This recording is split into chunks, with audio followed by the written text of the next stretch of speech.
Nagmamahal, El Barista.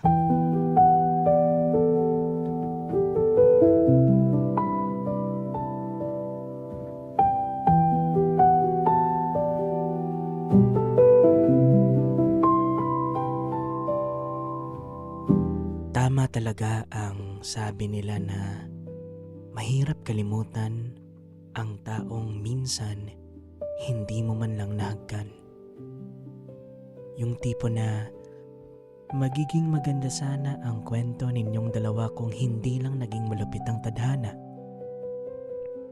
Sayang, hindi man lang nabigyan ng pagkakataong masimulan ang isang kwento na puno sana ng saya.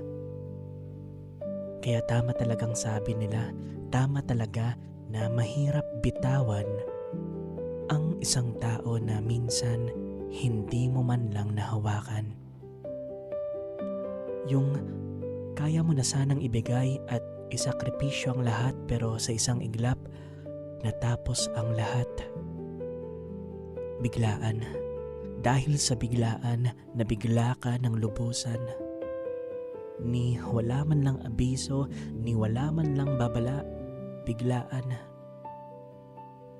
Kaya mahirap kalimutan kasi hindi naman talaga nagsimula. Oh, sige nga, paano mo tatapusin ang isang kwento na hindi nagsimula? Paano? Paano mo aalisin sa memorya mo ang isa sa mga pinakamagandang kabanata ng buhay mo? Paano? Wala kang magagawa. Wala ka nang magagawa. Wala ka nang magagawa kundi tanggapin kahit hindi katanggap-tanggap na tanggapin. Kailangan mo pa ring magpatuloy kahit hindi mo na sana gustong ipagpatuloy. Kailangan mo pa ring maglakbay kahit wala na yung tao na gusto mo sanang makaramay habang buhay.